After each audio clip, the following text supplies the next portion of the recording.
everybody. It is Mike Levin on Tuesday, April 20th, 2021. And today I invoke both the spirit of Dipper Pines and Samurai Jack. It is an unexpected drive, one whose fateful time has arrived, and there are certain inevitabilities in life. And when my daughter Addie was young, I had said that sometime between her ages of 7 and say 12, she's going to be experiencing a lot of cat loss, because I had 3 cats, Billy, Sammy, and Charlie. Billy and Sammy were brothers who I got in 2006 when I first moved to New York City as company. And wow, were they company. They were life-shaping company for 10 years plus. And I believe 2019 was Sammy's year. 2020 was Billy's year, and 2021 will be Charlie's year. And he's still able to stand up, but just barely, and walk around. And I had him at the vet today, and they took some blood samples, and we'll get the results tomorrow. But unless he makes some sort of miracle recovery, these are the goodbye days, if not hours. So I'm picking up my kid, and we're gonna hang out, and we're gonna celebrate the Charlie. And her timing has been good on Sammy and Billy before, and she has been a part of the saying goodbye and sending off with great grace and dignity for each cat in their own style. Whew. I would describe it if it were not so emotional of stories for me. I might cry. But anyway, Sammy went out in Sammy style, and Billy the same. And Charlie, the page has not been written yet. It has yet to be seen. However, the time has come to pick her up and let her say goodbye. And it's just the way it is sometimes in life. And I guess she's being introduced to it at a gentle enough pace and intensity. It's pets rather than people. That's a good thing. The people who dearly love her are still in her life. It's a shame that she never really got to know her grandparents on my side. She had met my mother once, but she'll never have the recollection beyond the photos I can give her. And she's already seen, she knows about sitting next to the giant gorilla on the Ferris wheel of life in Colorado. It's amazing to think that she was in this tiny little town in Colorado. I'm trying to remember the name of it, because it was the place where weed was legal first, before it was even legal throughout all of Colorado. It was legal in this tiny little province first. I want to think Netherlands, something like that. But they have this carnival of life, a genuine old carved wooden merry-go-round type thing. And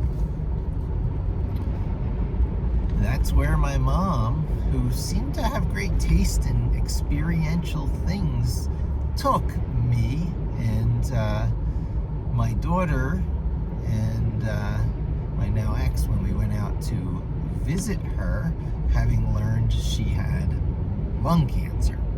And this was for the second time, and it was stage 3, and it was pretty much to say goodbye. And Addie did not understand. She was like 1 or 2 years old at the time, but she did not understand the saying goodbye aspect of this. But I certainly did. And I was getting back to my life and my job in Pennsylvania because, I had a kid who was 2 years old, and I wasn't going to interrupt my life with a deathbed vigil or go shipping her back to New York City where I lived, where it was, it'd be ridiculous. I don't have a support system. So it was either me staying out there in the hospice in Colorado, where she was at the time, or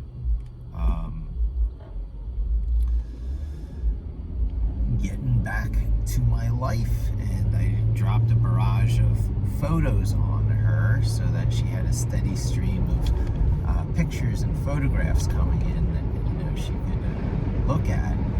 And yeah, saying goodbye has been an interesting part of my life. With my dad, it was sudden. With my mom, it was, deliberate. This is the visit where it happens. There might be additional phone calls, of which there were. I remember the last phone call. But it was at a distance, and I let her brothers deal with the affairs of wrapping up after that. And I had enough ordeals in my life piled on, really, from about the moment of my graduating high school, when my dad passed, to the subsequent years where my mom went crazy and disappeared repeatedly. I was fairly estranged from my sister, so there was no support there. And in fact, I had it clearly expressed to me from her how poor of a job she felt our parents did. And I'm like, as I'm getting older of a person, I become more generally aware of things and become more of an objective judge of my prior life, having more opinions poured into me through my many readings over the years, and having talked to people who really made it clear to me from their perspective the kind of screwed up that they thought I was. Being the younger sibling in an adopted household, and I was natural. So the second child after an adoption, but natural, there was something going on there which I was not aware was coloring my life until many, many years later. And I have come to understand better my dad's behavior, which was profoundly motivated by what I can only imagine was close to the guilt emotion, where he had to do for my sister as much as he did for me, and had to do more for her first always, basically. And I might have been a little bit starved and cut off from emotion, but hey, that was the 70s, right? That was the ticky-tacky houses and the Brady Bunch families and the fathers knows best and the American dream and suburban sprawl and the next neighborhood development made and the next highway project spoke out of the city. So we were all handed a bill of goods, and because of the way media worked and was so large in everyone's lives, even then, you had three sources of information, all three networks, NBC, ABC, and CBS, so it was fairly easy for, call it what you will, the rich and powerful, the military-industrial complex, whatever, to turn us into a cattle society carrying out a, economic program driven by consumption, suburban sprawl, and everyone having their dream house and their two-car garage with 2 cars in it, so that the husband could drive off to work, usually driving into the city, and the wife could have the freedom to drive errands and buy stuff and do shopping during the day. And that was it. That was the American dream. The next step after a chicken in every pot and was it a car in every garage? I forget. I guess it was. But that was the American dream. 1 car in a garage you owned and a chicken for dinner. And that was luxury. That was being like kings and queens, each and every one of us. Today, so many households have 2, 3, or even 4 cars, 1 for each kid who turned 16. And much more than a chicken, for dinner. We have, it can be delivered by, 5 different cultural preparations. So we live in far beyond a post, New Deal dream. We are all kings and queens, lifestyle-wise. The ability to have a hot bath every day if we want to, and entertainment on a flat panel TV mounted on our wall. Indulgences that are really only, the price of the hot water and, $150 for a decent, Alexa-enabled Insignia TV. I can't believe the value you get for the money these days. We live in, what is indistinguishable from magic. Flat panel TVs are cheap enough to go up like, pictures on the wall.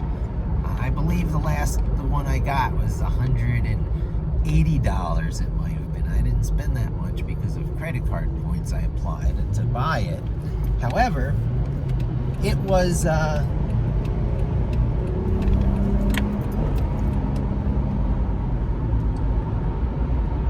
incredibly inexpensive for the features it has and the capabilities it has as a smart TV.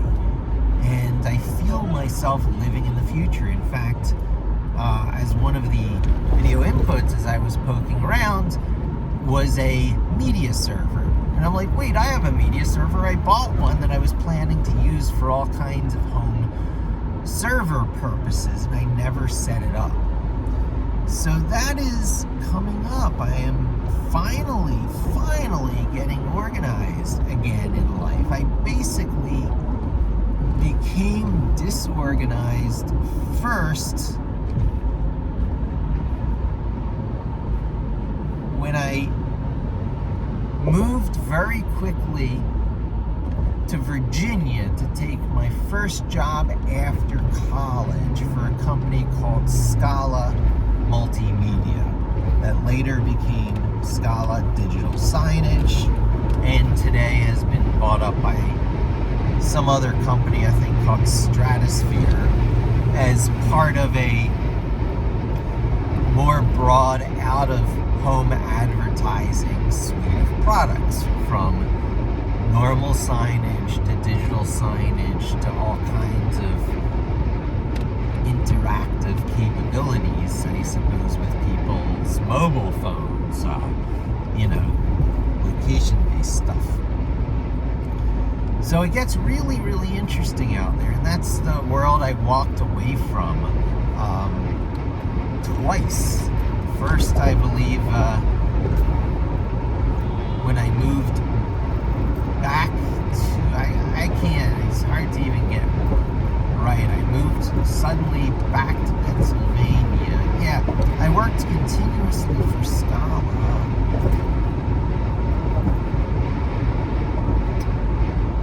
for 4 years.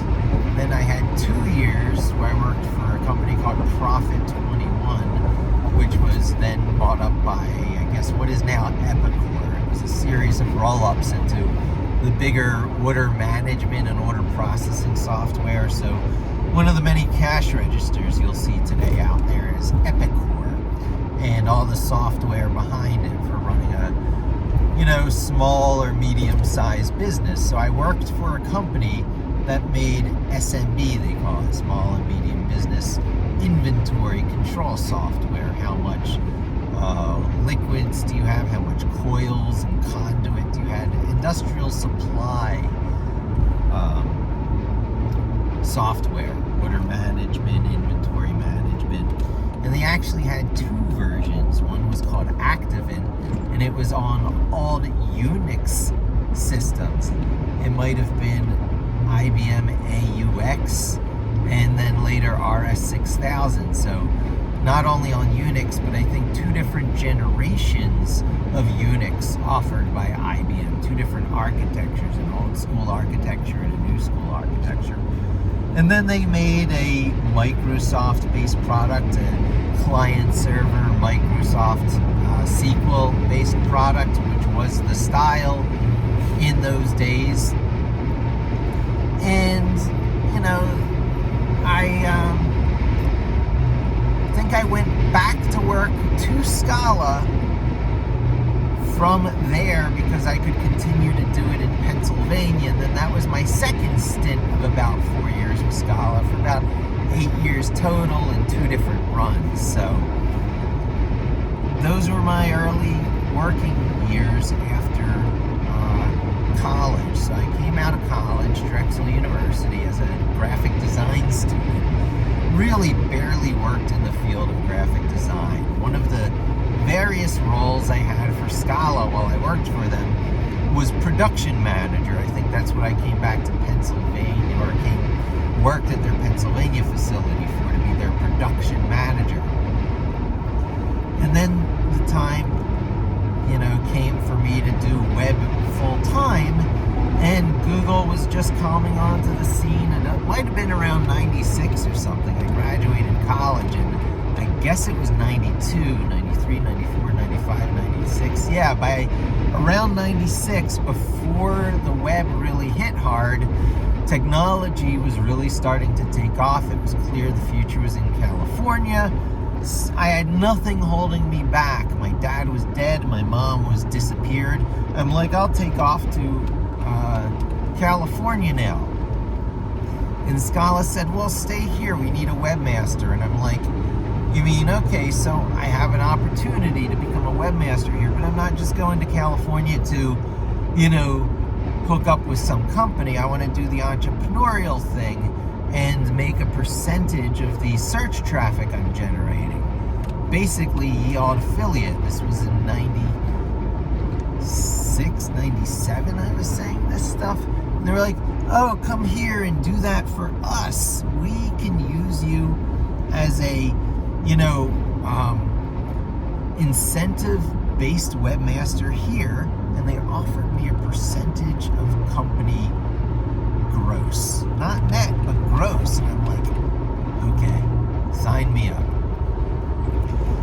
So I was there for several years while I basically did a first generation of everything that became modern, popular online software these days. Content management system, did one of those.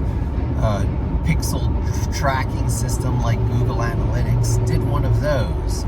A generalized framework CRUD system for slamming out web-based apps like Ruby on Rails or Django, did one of those. And an inventory management system, taking orders, bill of goods system, did one of those. One of each, I should say. I actually had a content management and tracking system so tight that it, pixeled people on the first visit, gave them their unique ID, tracked them, incremented the count visit on each return, updated a back-end database with how many users we've seen, how many return visits over what time period, and on what keyword they first visited us, what keyword they most recently visited us, and other things like that. So I had a highly 80-20 rule normalized database tracking these return visitors, And Scala got in touch with a company called NEC, a big computer and cash register company in Japan, who ended up becoming their Japanese retailer, value-added retailer for Scala digital signage software in Japan, because an executive in Japan searched on plasma applications, a keyword combination I happened to optimize on. So I had a page in the content management system that was optimized on plasma applications. The page was generated, it had that in the URL, it was the target keyword. The first visit of this person from Japan was documented on that keyword.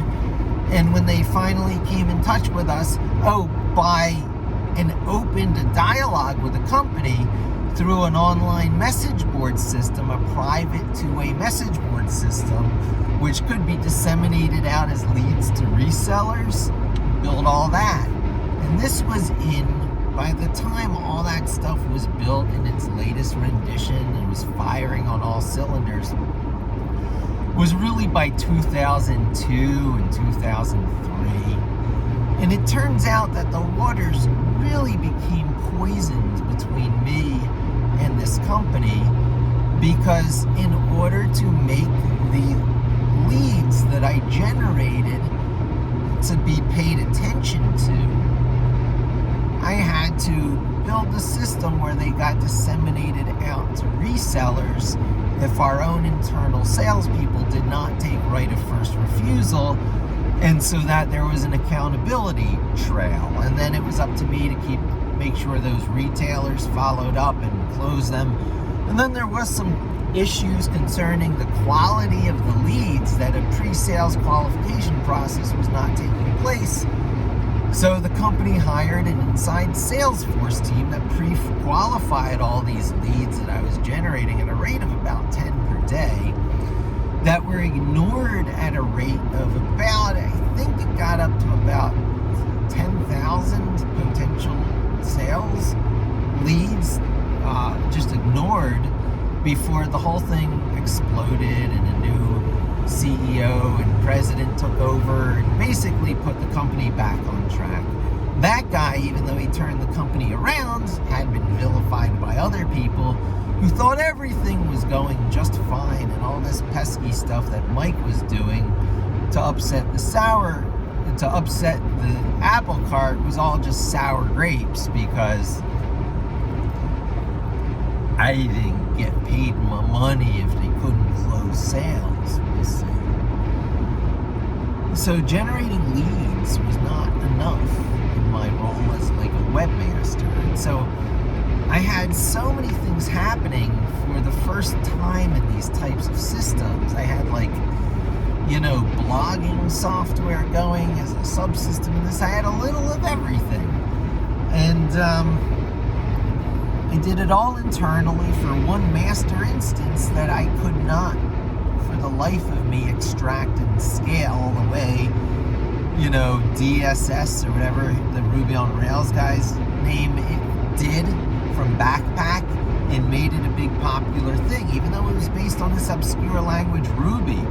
Mine was based on VB script, and I did not take a really computer sciencey approach. I was not a very clean coder. I am much more like a cowboy coder in a cowboy coding script language, Visual Basic Scripting Edition, which has subsequently been retired for the most part. New development, they might squash bugs on it every once in a while, and I think the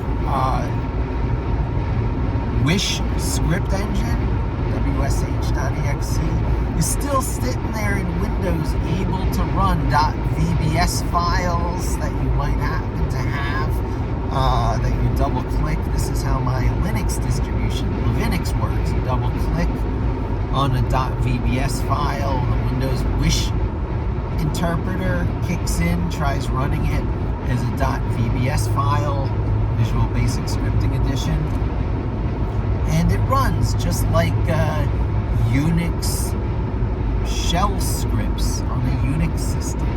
I think it's been upgraded a bit since for things like PowerShell so that more powerful things could be done under DOS, but you can do these basic fundamental things in a scripting environment like you could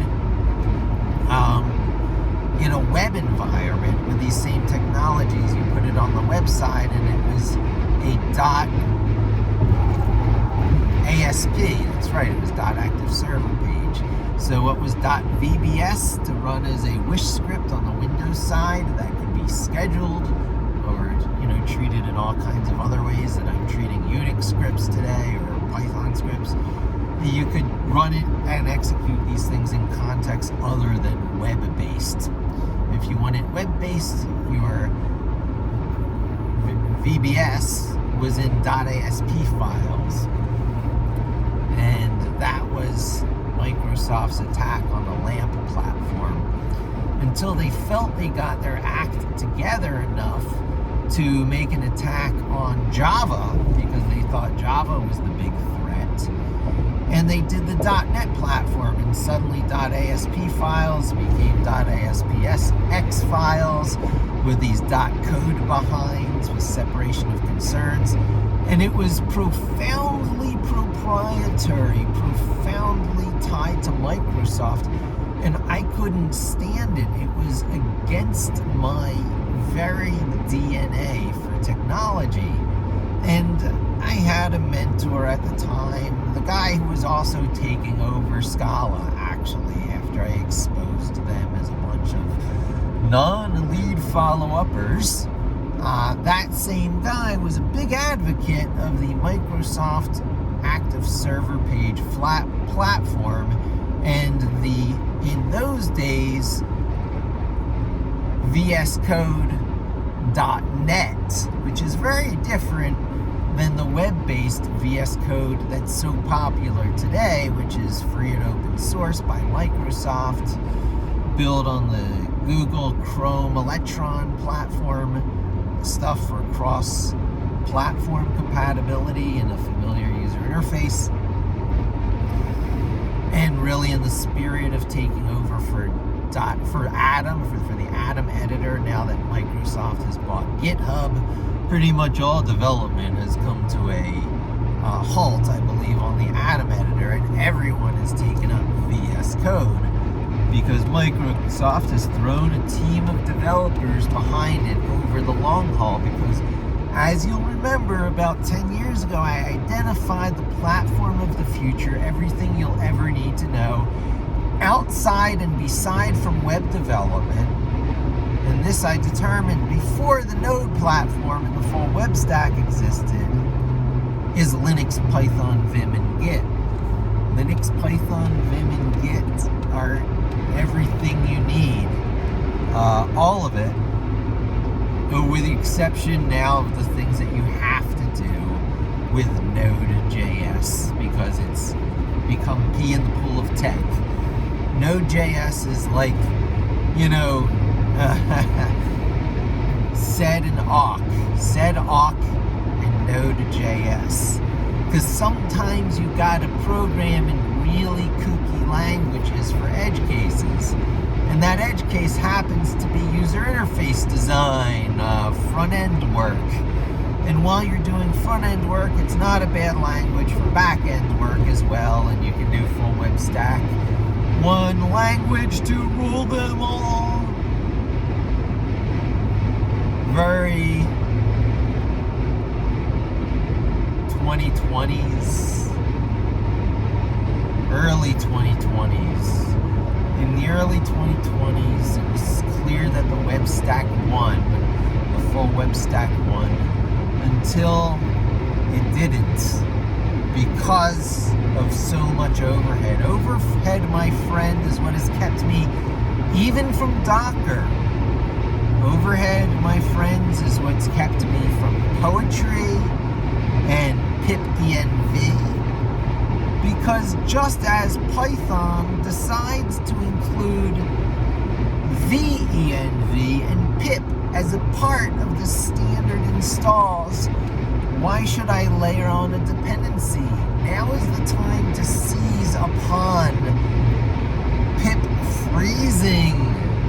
Learn how to pip freeze and how to set up a virtual env from a .requirements file or requirements whatever. I gotta learn these things myself. Do not immediately inject yet another dependency du jour, such as the very popular pipenv and equally popular poetry. Don't do it. The Python Foundation has been kind enough, or whoever it is, the regulatory committee who has inherited the throne of the benevolent dictator for life or until the walrus operator kills him, throne, has decided that the things that belong in the standard library right now are pip and venv, both very fine tools to just learn and know without injecting another dependency. And it will serve you well. You know, it's crawl before you can walk. In the very same spirit, just if you're on Windows, install the Windows subsystem for Linux and have an Ubuntu non-graphic system. Force yourself to get familiar with terminal.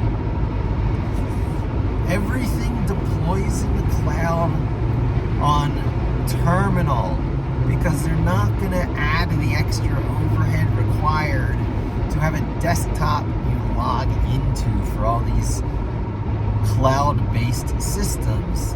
They're webheads. They're minimal systems with just the amount of resources needed to run your application.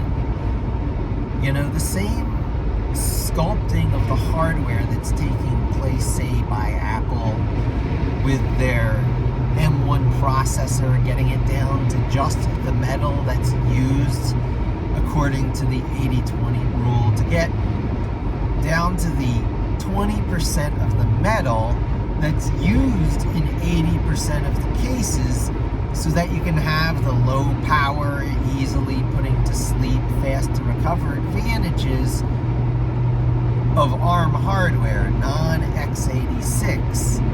Generally reduced instruction set, but not really. It's not RISC versus CISC anymore.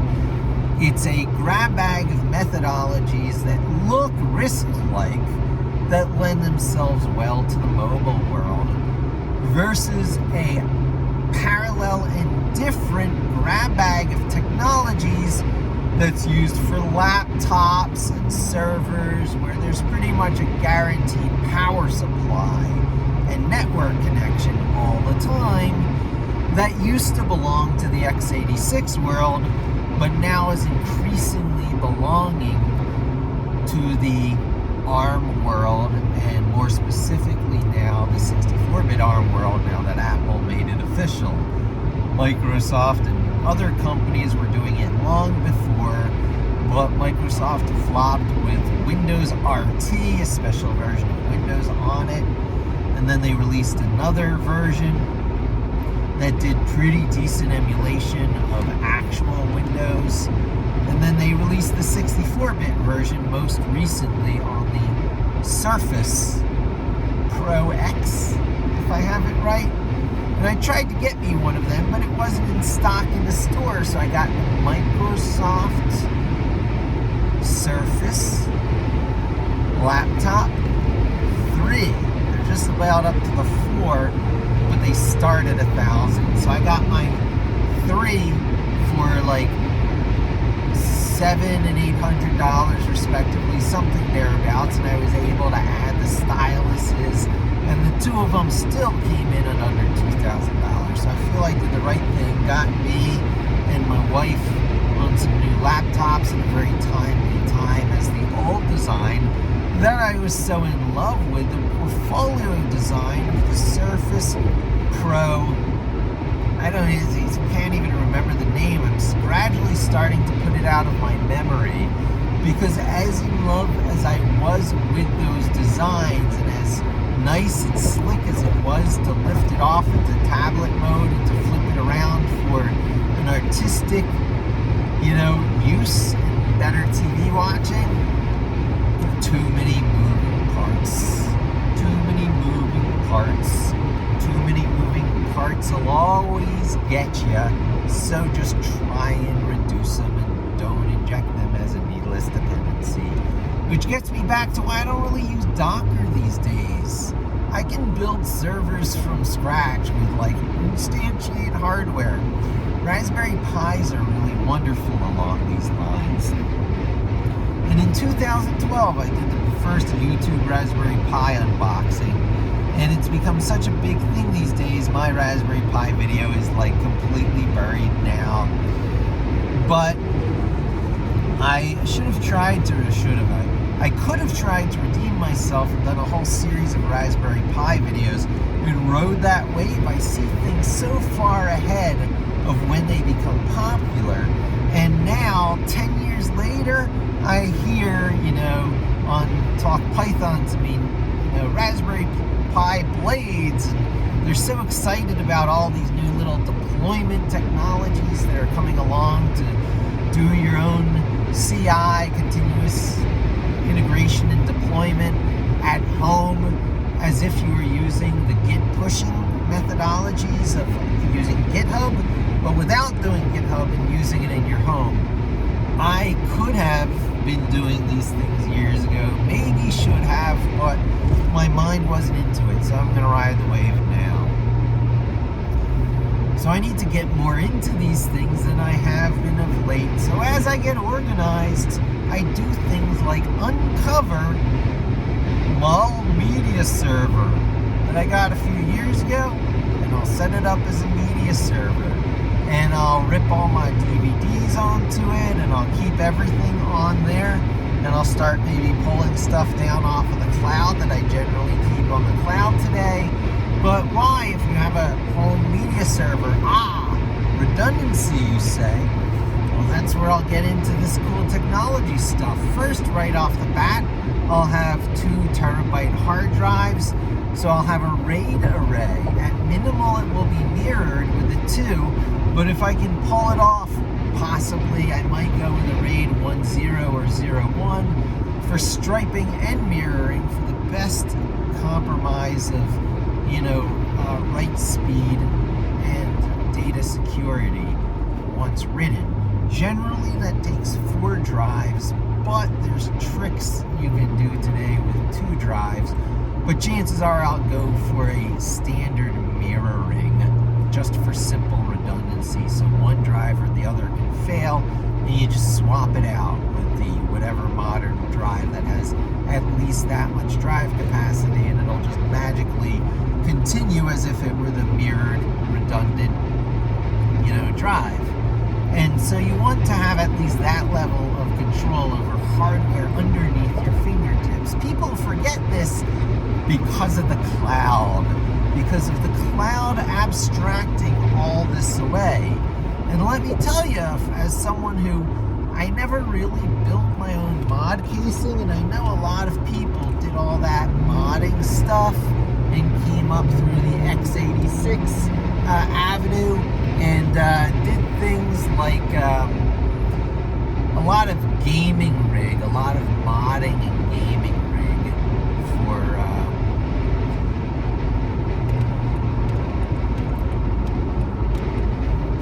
what used to be LAN parties. When I was, I can't even say growing up, I was already in my professional year. LAN parties with Quake became big when I was working in Virginia for Scala with that crew of people. When it was all still Amiga computer based before I came to Pennsylvania, and it got shifted over to x86 PC based. And I deliberately distanced myself from that. I was, didn't want to get hooked because I saw how addictive that stuff was.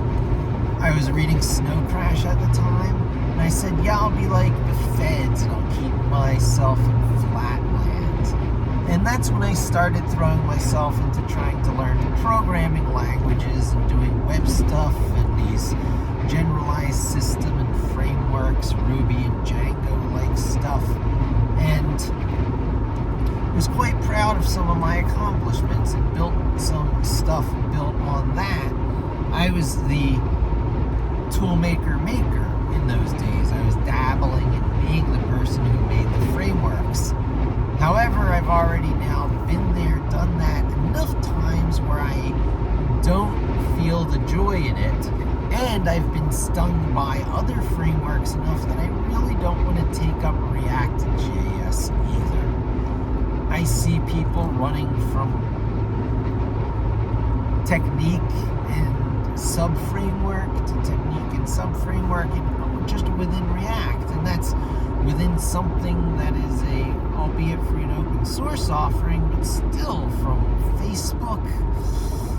And then there's Material UI, which is coming from Google, that can get blended in with things you're doing in React from Facebook. And that all has the feeling of a type of volatility to me that I'm a thank you very much, but no. Even though you can build some interesting things based on it, I'll grant you that. Some high-paying, full-stack development jobs exist that way. However, you're a vendor puppy. You're gathered around listening to the wares being offered by the mama full of teats. And they're going to raise you on their teats. And that's the way you're going to learn and know to do things. And so what I identified as Linux, Python, Vim, and Git 10 years ago has been fully embraced by Microsoft. Linux, Python, Vim, and Git, they'll buy that every bit, except for Vim because you can't. And I'll go on VS Code rant. So there you have it. Not much more description is needed than that. They buy GitHub because they have to own the spirit of Git. If you can't own Git, because that's a free and open source project extracted from the Linux, the overall Linux kernel project, because Linus Torvalds had to reverse engineer a proprietary distributed revision control system they were previously using. I don't even know the name of it anymore. BitLocker, maybe? It's not Bitbucket. That's something. Might be BitLocker. But that sounds like something that's part of Microsoft today. Jesus. But anyway, Linus Torvalds had to rip it off the way he ripped off Unix before it, in black box engineering it feature for feature so that they could carry on using something for the Linux kernel with their distributed revision control system, like the way they got used to under the proprietary but no longer liberally licensed to them software. The changing of licensing changes everything. Today, not today, but I think yesterday, I was typing a little bit on Talk Python to Me live over YouTube, stuff that Michael Kennedy is doing now, and I'm not sure exactly who the guest was, but the topic came to Anaconda, and the whole big Anaconda install that people use just to get Jupyter Notebook installed correctly with the server and all.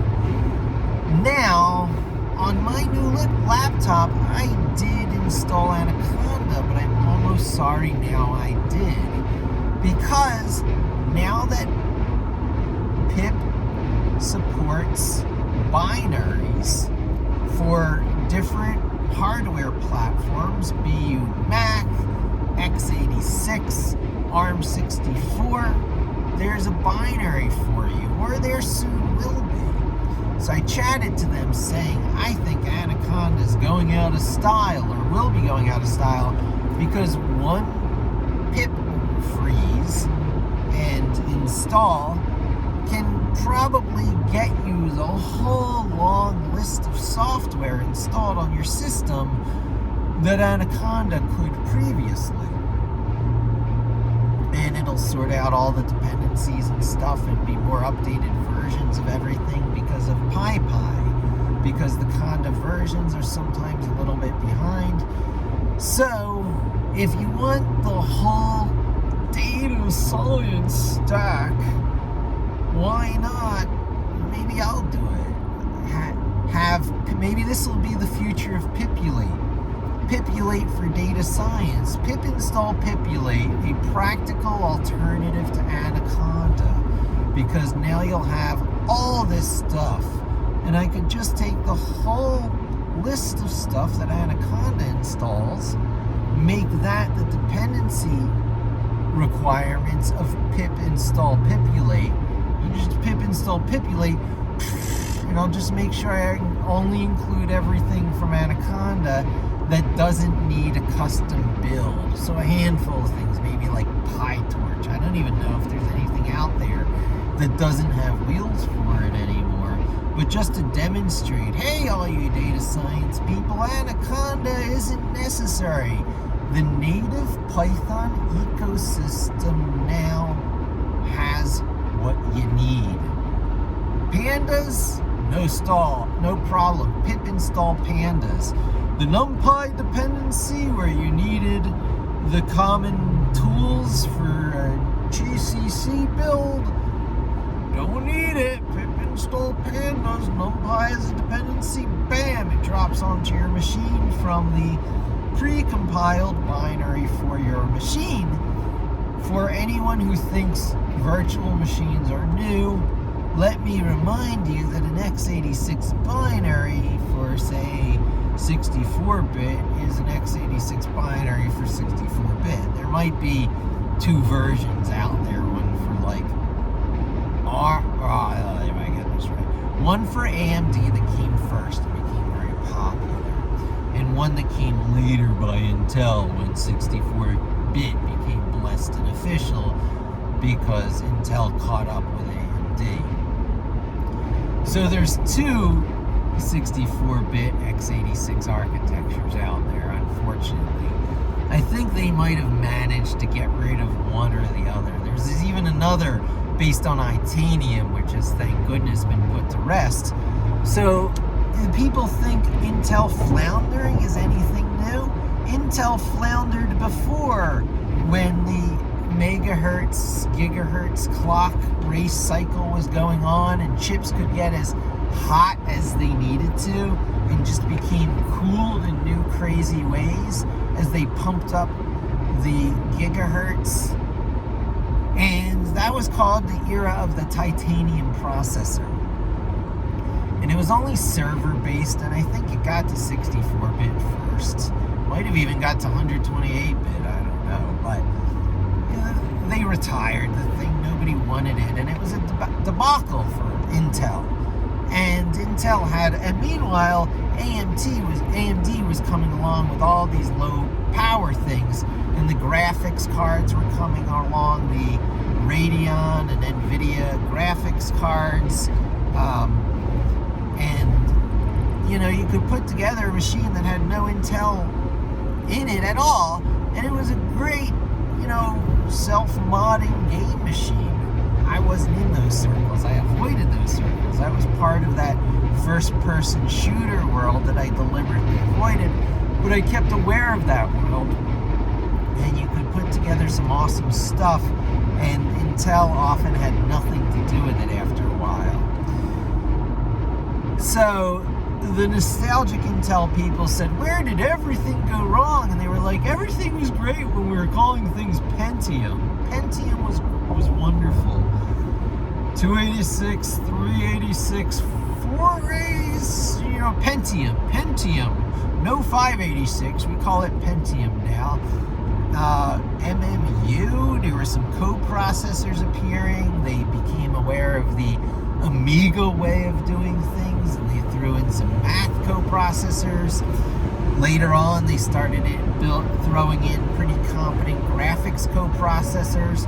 but they became much more large subsystems from the branded GPU providers like NVIDIA.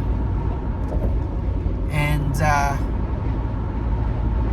so integrated motherboards became a big thing with NVIDIA cards built on all kinds of ways to make it a tightly integrated game machine graphics level ability. And in fact, the Raspberry Pi became popular because they abandoned the techniques of things like it that came before it, like the Rascal. There was something called the Rascal, which was at about the same price point as the Raspberry Pi, although it might have been $100 versus the Raspberry Pi's $35, and no Broadcom GPU. So it couldn't run a desktop and it couldn't run games. So it was $70 more and didn't have graphics. So the Rascal flopped. I had a few Shiva plugs. I'll pull them out later as I'm showing you my museum of graphics. My museum of crazy servers. My little box of servers, little box. I have one of those old WRT routers. I got so many kooky things that were small enough to keep. Anything big like the Amiga 2000, which I had decked out with a video toaster and a mandala that I gave to a great friend back at the time, Steve Elsner. I maybe ought to get in touch with him, but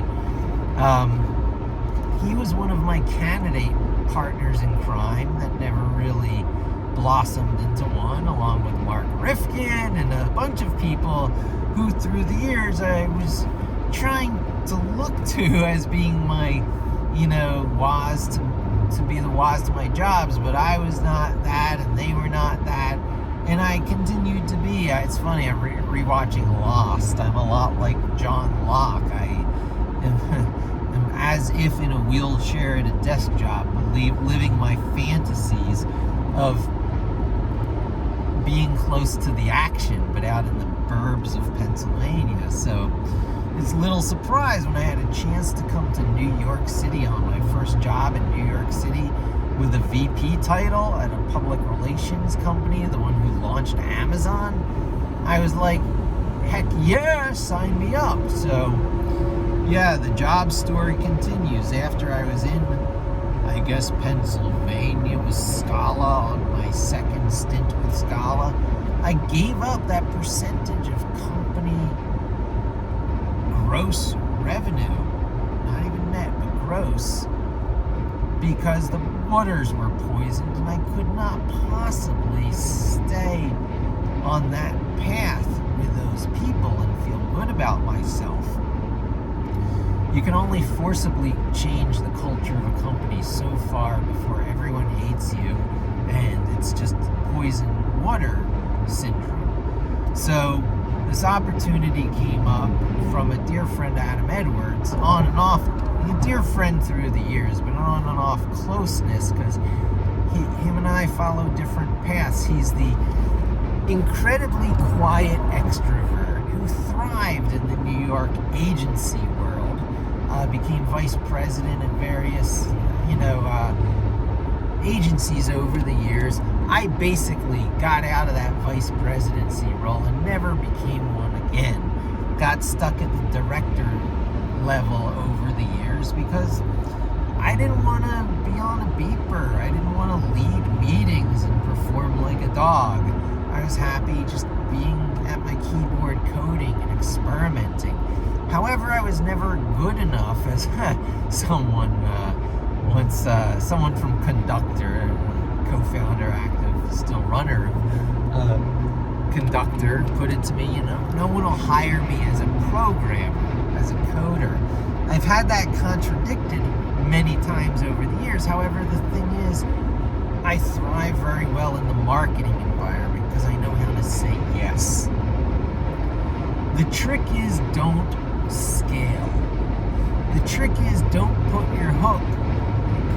yourself on the hook for too many different things at once over the years.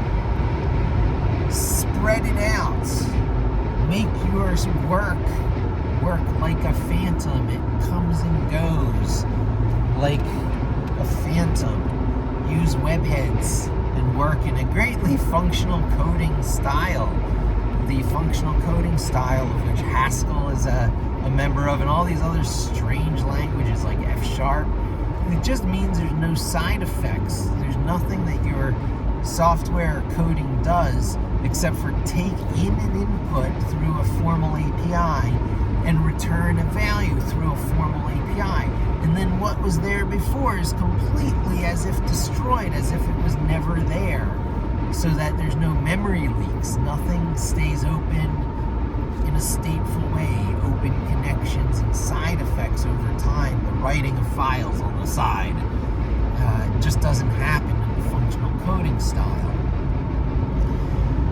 And so if you generally adopt those approaches, you can have fairly clean code because you can Chinese box it and then containerize it, Dockeritize it, and then just chop off and reinstantiate as many times as necessary. There's no local databases with such importance that you have to preserve it. No config files, no sessions, account information, what have you. There's nothing database-like that can't be allowed to poof on any instance that's hosting your app on a node that you instantiate. So you instantiate those nodes, you point that to be where your app is running, and then you destroy it.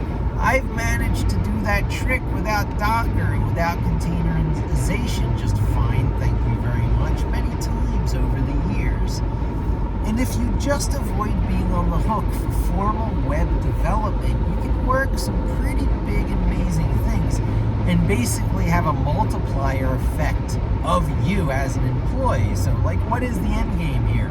If you're not doing web development, he says, at coming up to an hour in, everyone, you can tell, just advanced to almost an hour in. It happens at about 57 minutes in. He starts talking about how if you don't do web development and you don't take up the Node.js bill of goods, I'm talking about bill of goods, well, the bill of materials that goes into building a career in today's world goes something like learn the full web stack.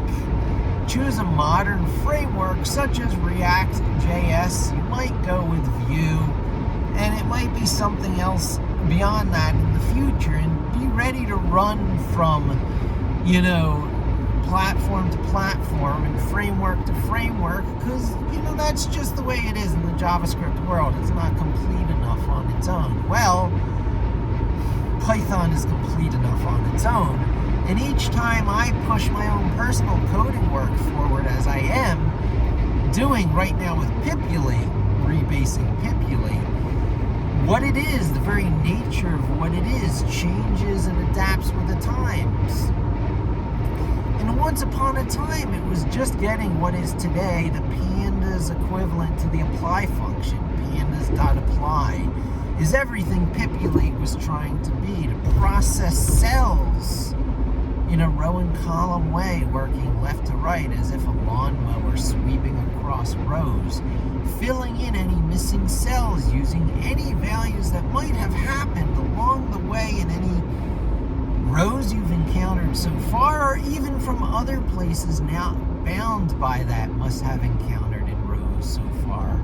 Rule, although that does boost your efficiencies if it can. If your input values as you're using .array come from the row you're processing, you use other cells from that row as input values to the function you're processing on a per cell basis, or whatever you're processing. And so .apply is not even looked at as best practices anymore under Python, even under pandas, because .apply is like throwing caution to the wind. You're not really controlling the process.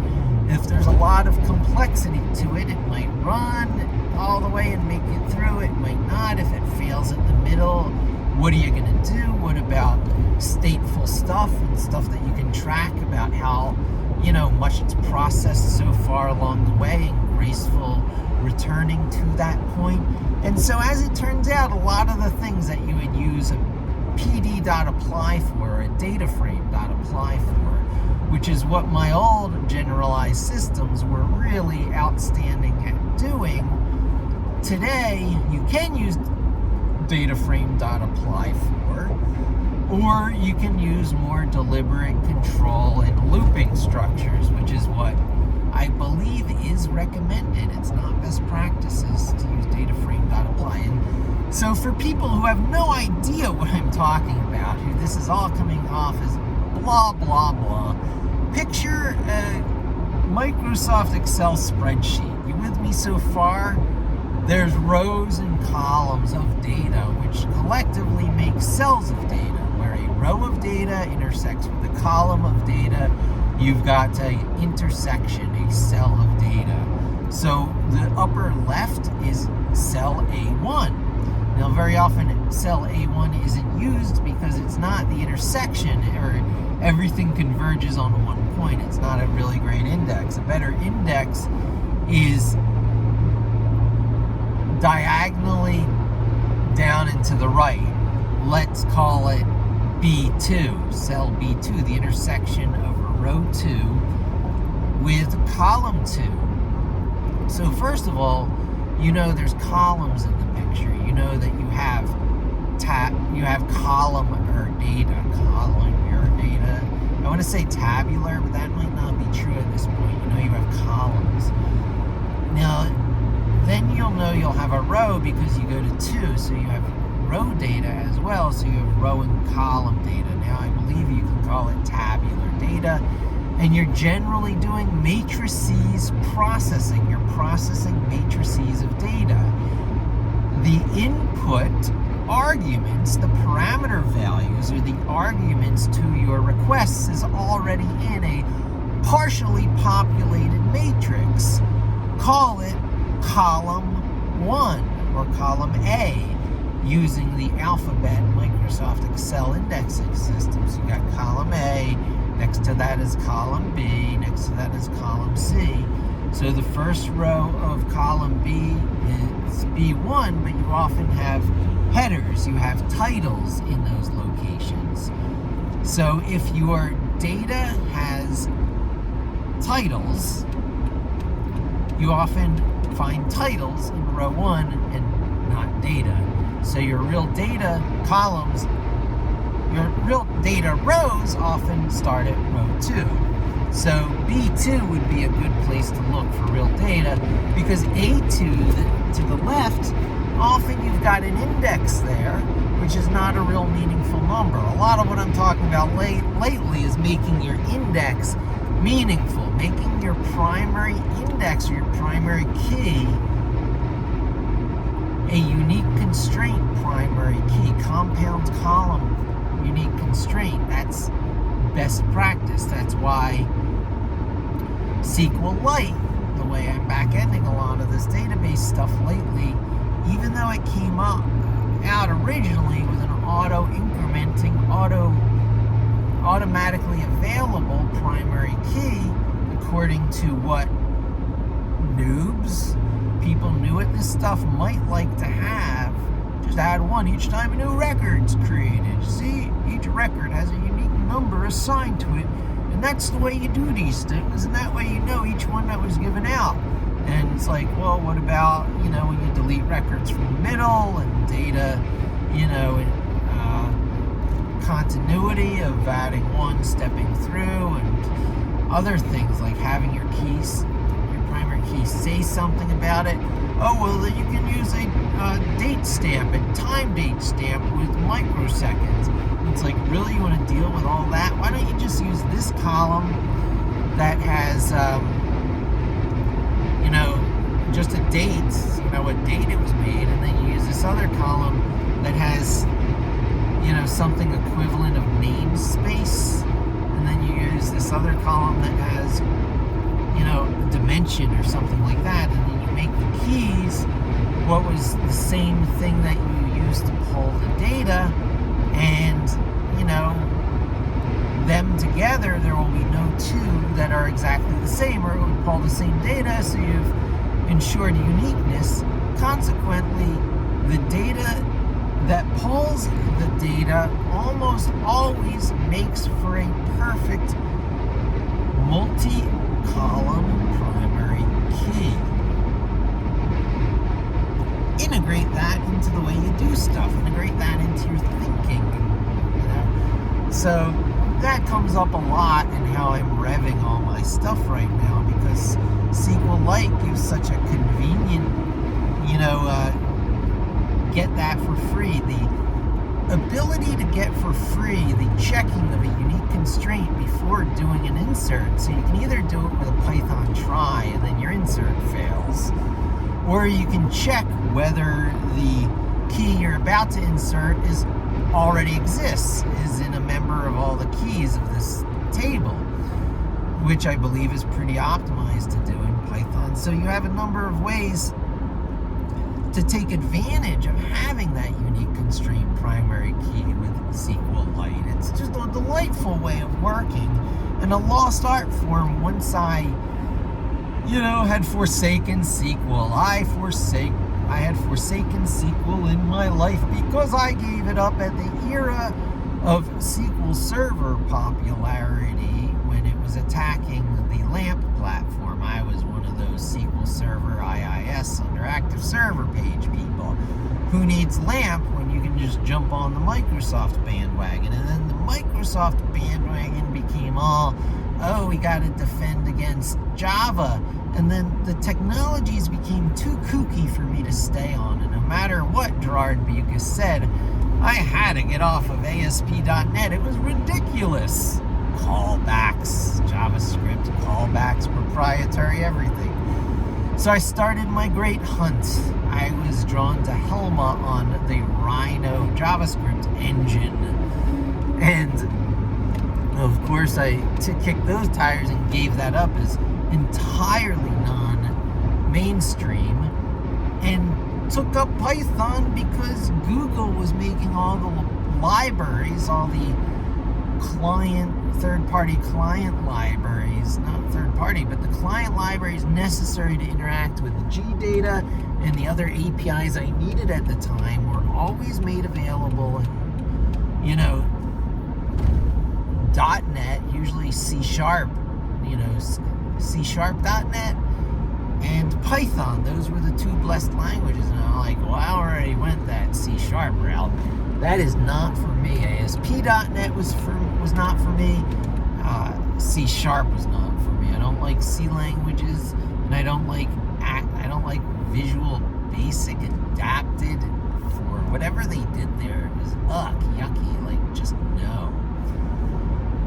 So there were very few alternatives, so I was almost by force corralled into the, Python offerings at the time, and it was the compute engine. There was a lot of Python validation there, and then that all went obsolete now when they acquired Firebase, and so it all went to Node.js. It went full circle because, Google did a V8. Google kicked off the JavaScript competition, the JavaScript rendering engine competition, by all their AJAX functions that they took advantage of, the asynchronous behavior, capable with a browser, with the JavaScript in Google Maps. Google Maps was the innovative piece.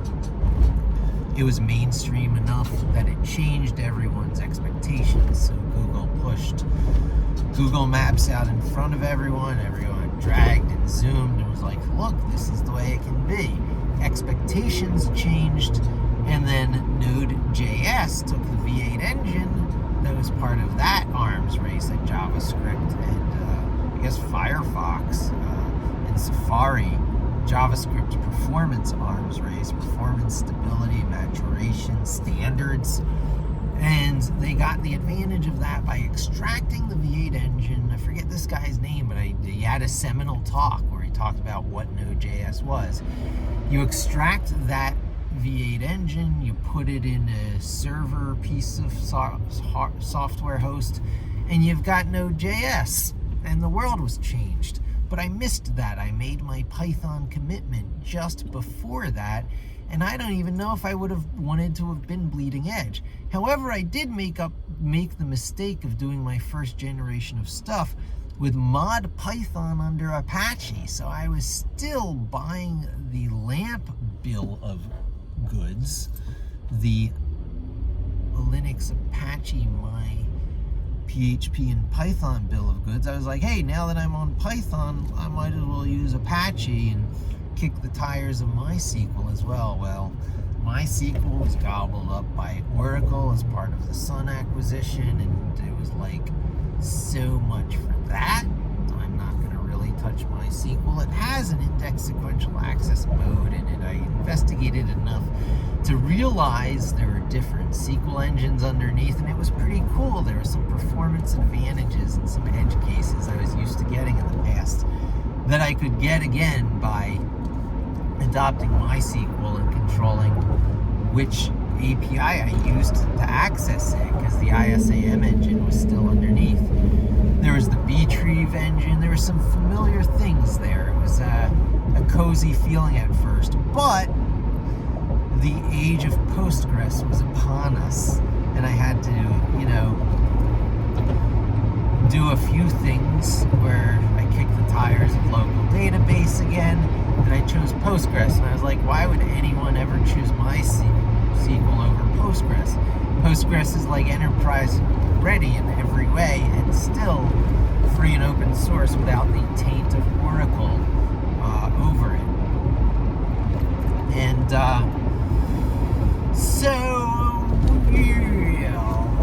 let's see, where are we now? I'm probably going to wrap this up pretty soon. Linux, Python, Vim, and Git. Microsoft bought every bit, but the Vim part is too difficult for the mainstream. Microsoft's never going to acquire Git. There's no GitHub.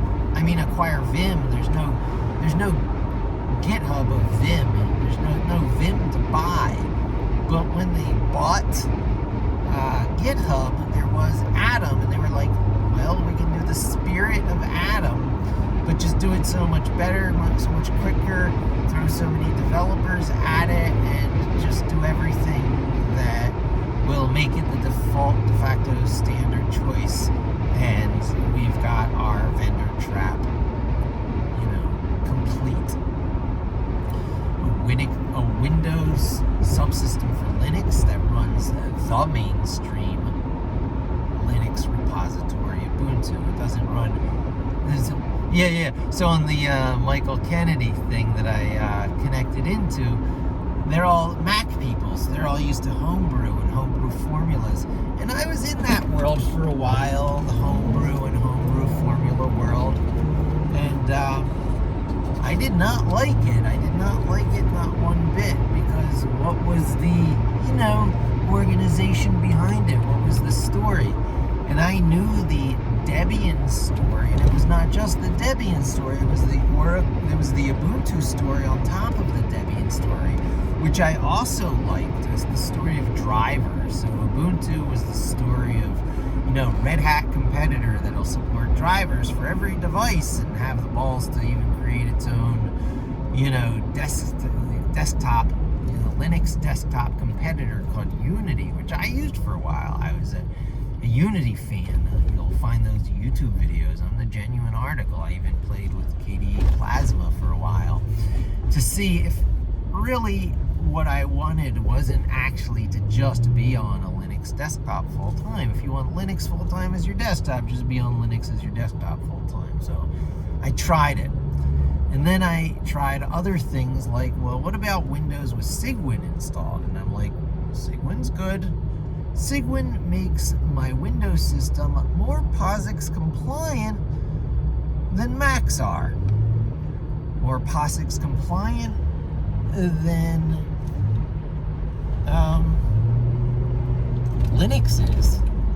So I had a more standard version of Unix after applying Cygwin to my Windows machine than Macs did by being native Unix, or Linux machines had by being a knockoff of Unix.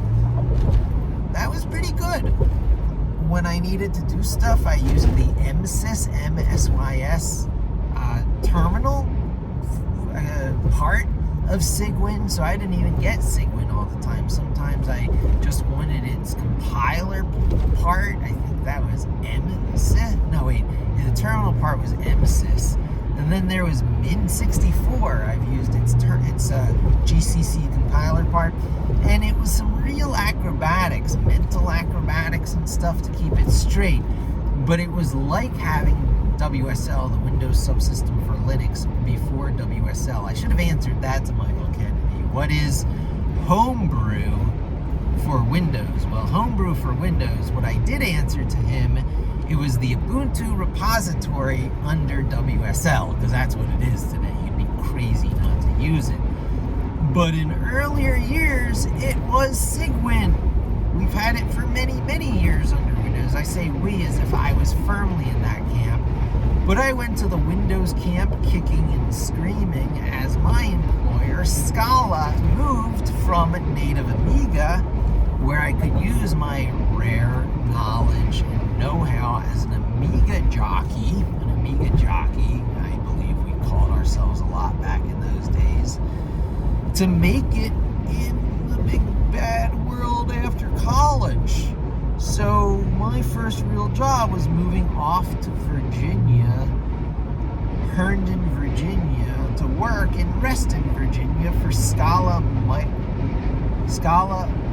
I can hardly even say it, multimedia, which was making non-web, barely even internet-based software to send messages out to TVs, and the much rarer than flat panel TVs being used as signage in out-of-home advertising and other communication systems. It was very big on internal communication systems. Companies that had a lot of hanging monitors throughout their company that wanted to communicate formally by their company faster than the grapevine and the much more rare email even in those days could do. So that was digital signage. There was also Barker channels. That same software could be used for something called Barker channels. And that's how I started out.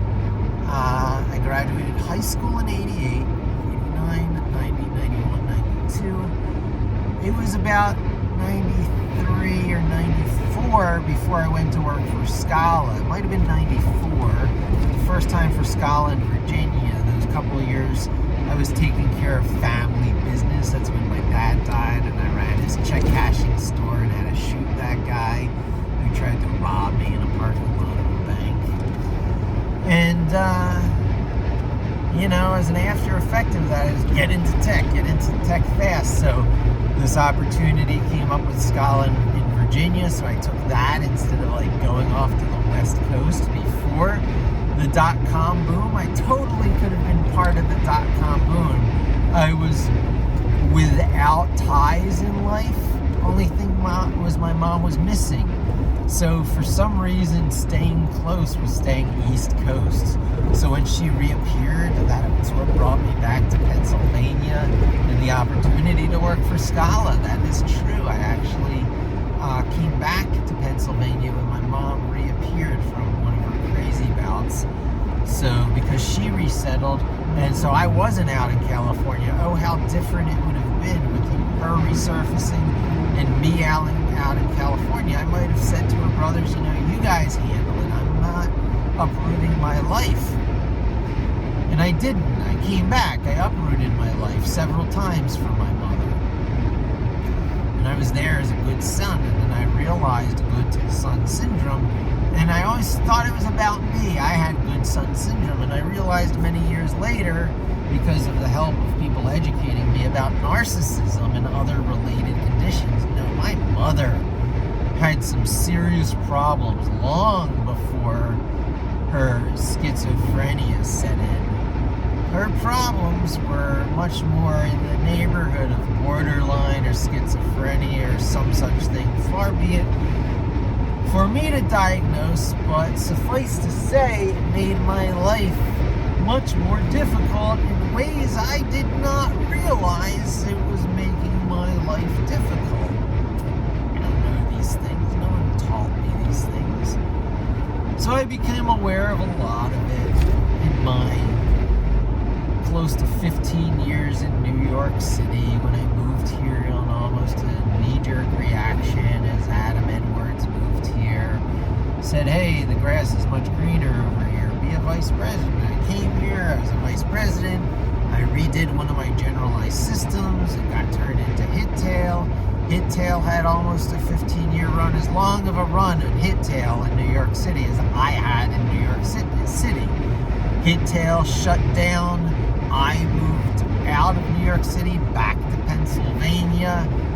Telecommuting is now an everyday fact, and I'm now talented enough in my field, thanks in great part to my Python commitment, to be worth a fair amount of money in stupid data tricks.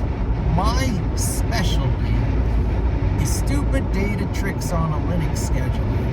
And is it, oh, I gotta remember your names, my commenters, you're catching up with me, Brian, Donald, I'll get your names straight in the commenters. My apologies for not knowing the guy who just did the rash of comments in my videos, but he's pointing out a scheduler to me. But I need to make the point to everyone that Linux is the scheduler, my friends. Linux has recently taken up the responsibility of a whole bunch of system-related things that used to be disparate and separate, and still are under a few versions of Linux, that have resisted the movement to systemd, a rip-off of something that came from when Macintosh did Unix and needed a system manager. This is the same thing as like a Windows system manager. You need a system manager. Make sure software is running. It runs it on startup, and then it checks to make sure it runs and keeps restarting it, and it controls what things are running at what permission levels and such, and does that and a number of other related things. In fact, it's such a grab bag of things that it comes under a lot of criticism for being too monolithic and against the spirit of Linux. But Linux is a monolithic kernel. Go to herd if you want microkernels and microservices. Sometimes things are built in a monolithic way for the tightly integrated component advantages that it provides. And granted, while there may be more bugs that have to be hammered out over times, there are ways to mitigate those bugs and to get the advantage of monolithic design. So, systemd is a monolithic system manager in Linux that has recently come about and swept all the versions from Debian to Red Hat and all the CentOS versions by storm, leaving only Gentoo or Gentoo, however it's pronounced, and Arch Linux and a handful of others using the old-fashioned init.d version of doing it, a bunch of just init files that have certain naming conventions that shift a lot of the responsibility onto you in order to be able to build bash scripts or more generically Unix shell scripts. One to start the service, one to stop the service, one to restart the service, or a single one with parameters to do it all under one script. So the fact that there's not a unified standard and that the initd approach has so much flexibility also has a lot of fan base. People think it's more in the spirit of original Linux or Unix than the systemd approaches. Forget about that. Systemd, you'll get your Python program running. It'll ensure that your Python program is running. You get it? The only scheduler you need is whatever scheduler you choose from, a package that you like. You run a script, it's a scheduling script. Systemd will keep that scheduling script running, you see. No muss, no fuss. You don't need another dependency injected. In fact, it might be good to even just use the built-in sched module of the standard library for Python scheduling. There are even a few other things you can add on, but dependency A versus dependency B, right? Once you're adding something, you've got that dependency. But if you need more than the SCHED, so import sched is all it is, I believe. If you need more than that can provide from the standard library, you can pip install schedule that has a lot more options, and that's what I do. And just be aware that if it ever goes away or becomes unsupported, you're going to need another similar library that has a similar enough API that you can convert it over. And so Python usually has a pretty good advantage in popular API porting. You'll see it in like the Python dictionary API is what's being used right now so that I can make SQLite turn a Python dictionary into a persistent data object. All I ever use is the familiar Python data API with a few other rules. It's got to be indented under the with open context manager. However, besides that, I'm really just using the Python dictionary API that I'm familiar with to do persistent data writing to a dictionary, to a database dictionary, to a dictionary with a database on the hard drive. So I use my existing knowledge and I leverage it through an API that has had some magic fairy dust capabilities sprinkled onto it by a package that extends native capabilities as SQLite does in the case of persistent dictionaries, but as schedule does in the case of scheduling. If the API is unique and it goes away and it becomes unsupported, you're up to, what's creek, because you either got to use the now unsupported and abandoned package, or you need to reprogram something that remaps the API on your own. Usually not that difficult, but a new brittle thing, moving parts. Whereas if you just went with sched, SCHED, from the standard library, you would never have to do that. Or likewise, didn't use SQLite dict,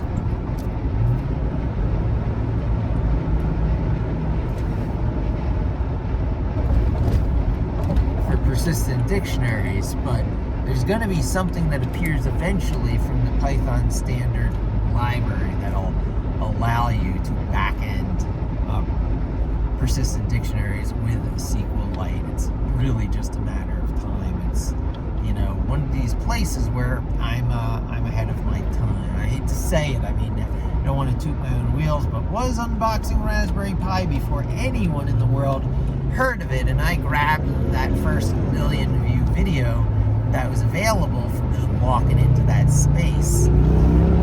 I've done other million view videos, or I should say singular, since then, just to prove to myself I could do it. It was much more of a slow burn, leveraging much of what I knew and did from the field of search engine optimization. Pardon me while I pay full attention to my driving here in the Staten Island highways, where sometimes one must have their head 1,000% in the game.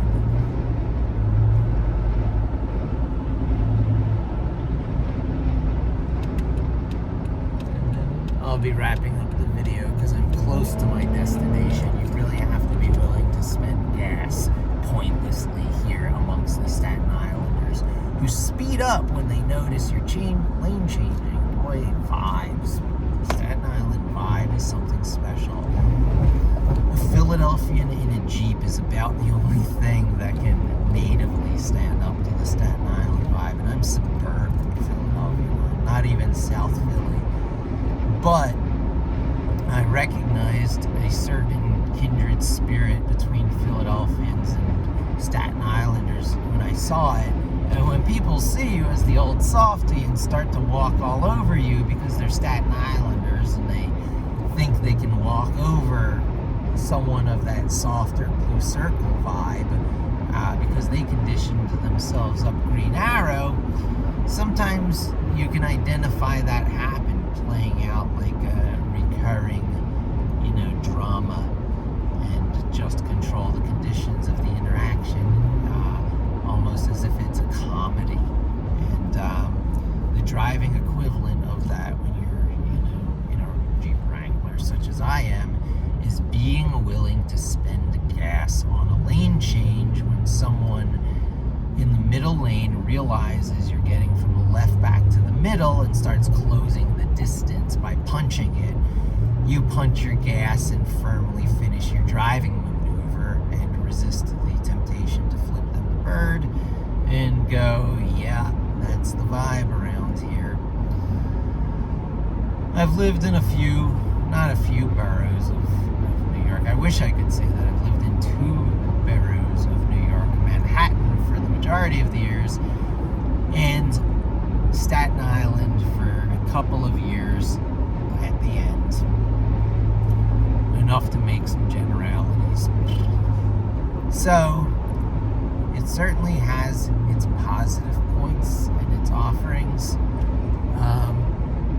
But culturally speaking, it's not much different than the South Philly that I grew up around and the Jersey that I was born in and grew up around. Staten Island could just as easily be one of those. Its proximity to New York and the advantage of, government, city workers who have to live in one of the 5 boroughs for their retirement, taking up Staten Island, it makes a lot of sense. But now that things have become, and now I have to do the same thing to get over to the right to make my exit. Trick is signal. Someone who didn't use a signal in front of me getting into my same lane. Signal and firmly make the driving maneuver. Make it understood that I am moving around as much metal as they are, with just as much determination. But that all in the head bully game, oh my God, I used to remember it at malls. I used to hate walking in malls.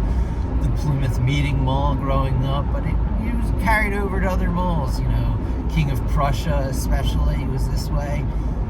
If you think there is a mental game going on with who and whether and how people get out of each other's way, there completely is. And it's entirely related to people's sense of entitlement and self, and either betterness than you or compensating for insecurity in having to make themselves feel better than you by making you get out of their way, to make you the one yield in a condition where one or the other of you could yield. So, the big red armor of a Jeep Cherokee plays into, my way of dealing with this. I really don't feel there's enough energy in life to get into these mental games to even play them. Be consistent in your driving and your movements. Be easy to predict, so you're not the bad guy in driving. Yield when it's appropriate, take the right of way when it's appropriate. Always do things by the, letter of the law. When people come to an intersection at the same time, the person who's furthest to the right clockwise has the right of way. I pay attention to those things. And so it is when you do that with a great deal of consistency in a vehicle like a Red Wrangler, people will automatically have the click-aware response and get out of your way as if you were one of the Staten Islanders themselves. It is not challenged, shall we say. And sometimes you throw up the red armor even though you're a blue circle on the inside. I'm an old softy. I'm a soft blue circle. I was born with art in my heart and my mind, and was talked out of it, and talked myself out of it, really, by gravitating always and forever towards more objective things, data-based things, you see. And so where there was still artistry, art and poetry, symmetry, beauty, call it what you will, involved. There was a lot of it involved in data, making the move of form follows function, appropriateness of design, from the visual arts world, which is my training in graphic design at Drexel University back when it was Nesbitt College, over to first web stuff. That was pretty easy, but even web stuff was too subjective. I hated the front-end development. I hated the moving target framework du jour. So, I kept going in that direction until it was data, and then it was SQL data, and then I realized the world didn't begin and end at SQL. There were these other techniques, and then I switched to Python and realized that one of these other techniques, hash tables and fast lookup tables, with these things Python calls dictionaries, and are kind of arrays, and when you want arrays you can get real number. So Python had just this wonderful environment that was everything these generalized systems that I was trying to do were trying to be. But Python natively was that generalized system. Python was the framework. And with things like Python pandas, with the pandas package under Python, with the apply function or method, as you will, of a pandas data frame, that was my whole frameworks. The lawnmower-like sweeping left to right across a data frame, filling in values, you doing function calls elsewhere in the world based on information it needed, having part of what it knew as the input arguments from the current row it was processing, or before from somewhere else.